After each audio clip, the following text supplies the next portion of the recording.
Hi, my name is David G. And if you're here, I'm guessing you don't currently meditate. Maybe you've tried, maybe you've fallen off, maybe you've come back, and then maybe someone showed up for the weekend and then you stopped, and maybe you started again, and then maybe something stressful happened in your life. But meditation can be the antidote to stress.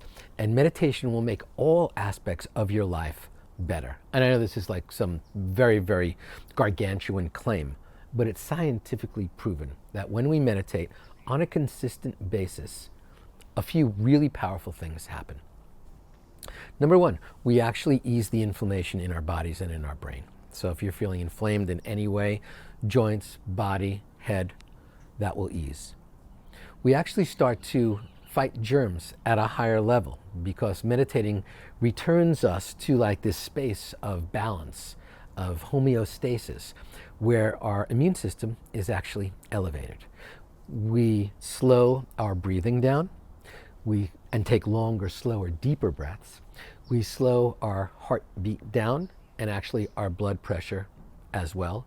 We actually boost our sex hormones and our growth hormones, and we suppress cortisol, the stress hormone, adrenaline, and glucagon, which every time we feel stress surges into our body. It's like eating 5 Snickers bars at once. So, crazy. We know we can sleep better at night. We know we are more patient in our interactions. We know we are more focused and engaged. And we know that suddenly we start making more purposeful choices. That's sort of just like a side effect. You know, you've seen all those side effects on the pharmaceutical ads on TV, and this would be like, may cause happiness type of side effects to meditation. So I want to teach you a couple of really core principles in our first session together. And I believe that you can build on this and cultivate a magnificent practice just from these little seeds that will take you no time at all. So think about something that's been bothering you for the last week. Don't go too deep. This isn't therapy, but something that's been irritating you or maybe causing some type of discomfort. Maybe there's a person associated with it, but you can get pretty clear on that. Someone said they were going to do something, they didn't. You thought something was going to unfold a certain way, it didn't. Got it?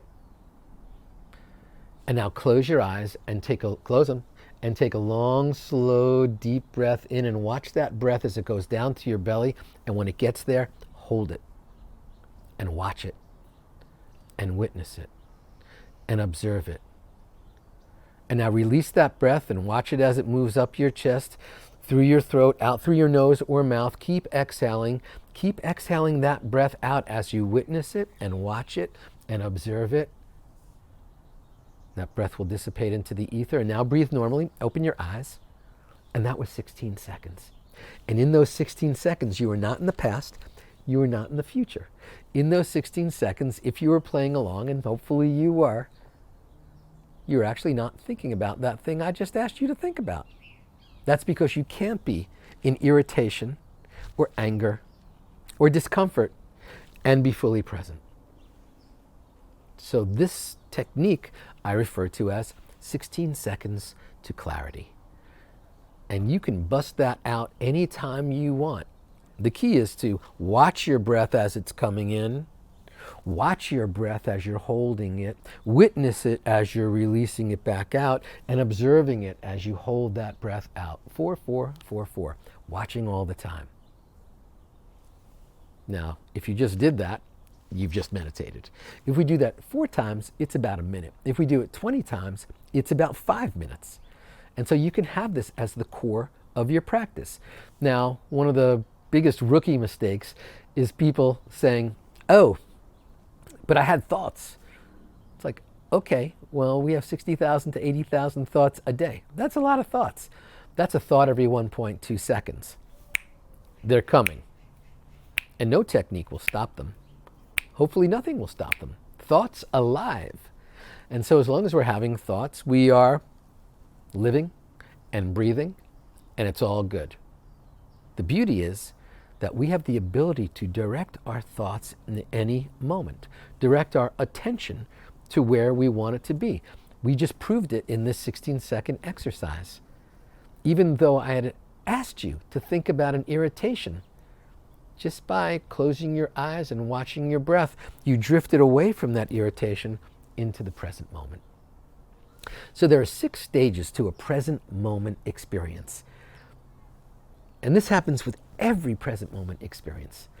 The first stage is settling. Comfort is queen. So we want to settle in. We want to get as comfortable as possible anytime we're meditating. So you don't have to have hand mudras or sit in full lotus position. Whatever's the most comfortable seat that you could possibly get into at the time, settle into it. So number 1, settling. Number 2, once we settle in, we begin to witness. Just like we were watching and witnessing our breath, we use that as the object of our attention. There's a whole bunch of other stuff going on around us, but we were able to witness the object of our attention. So that's the next step. It's the second state. It's the second stage of the present moment experience. Now, once we've settled and begin witnessing, what would be the next logical thing to happen? We drift. Because we do have 60,000 to 80,000 thoughts a day, so very, very common and normal that we would drift away from whatever our attention is on in a given moment. We may drift away to sounds, a dog barking in the distance, a plane overhead. We may drift away to thoughts, thinking about a conversation or what we're going to get in the supermarket a little later on. And we may drift away to physical sensations. It will be very, very normal for you to go, oh, my stomach just gurgled. Oh, my knee hurts me. Oh, my joints on my hand, really, really sore. Thoughts, sounds, and physical sensations. These are the 3 obvious things that we would drift away to. Now, of course, since we are cultivating our ability to witness an object of our attention, if we are watching our breath, like we did in that 16 seconds to clarity exercise, when we notice that we're out here thinking about something else, we ever so gently drift back and forth between the object of our attention and whatever that thing is.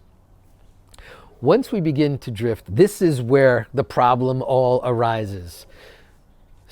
Number 4, the 4th stage. We judge. We say to ourselves, oh, I'm not doing it right. This technique doesn't work for me. I don't have enough time. I'm having thoughts about this, so clearly someone else can meditate, but I can't. So that judgment is it's so self-judgmental as well. No one else is judging you. You're sitting there with your eyes closed. But we judge ourselves. And we'll judge our practice. We'll judge other things in our life. We'll judge how other people can meditate, but I can't. We'll judge how, I guess I'm going to be relegated to a life of stress forever. But at a certain point, the 5th stage, we give ourselves permission to surrender. We just say, whatever, and we let it all go. And we settle back in.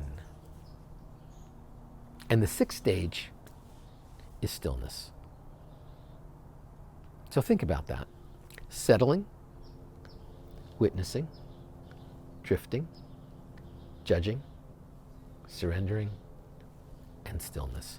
So since we know that these are the 6 stages of the present moment experience, don't beat yourself up. When you find yourself in one of those stages, you could even laugh in the middle of the meditation. Go like, oh, I'm approaching stage 5. Or I'm moving on. I feel myself moving from judgment into surrender. And so if you don't like the word surrender for some reason, feel free to use acceptance. You can accept that you're just going to allow this thing to unfold, judgment-free. So if you've never meditated before in your life, just having the 16-second practice, which you can turn into a minute or 5, and knowing that these are the things that may unfold in your meditation, should just allow you to launch into day 1 with grace and ease. So stay with me. We're going to keep this practice going, and I'm going to be here right by your side, holding your hand, running behind you, holding your seat on your bicycle, or use me as your training wheels, whatever that is. But together, we will create this beautiful practice so you can receive all those benefits of life. Stress will begin to drift away. Pain, anger will begin to subside. You'll hear sirens going on around you, and these are signs from the universe. Looking for a sign? This is it. We've got like a lot of noise telling us that, guess what? In any moment, we can connect to the stillness and silence that rests within.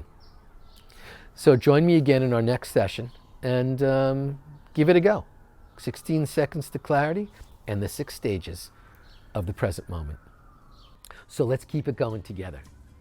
This is David G from the sweet spot of the universe, and wherever you are, that's your sweet spot.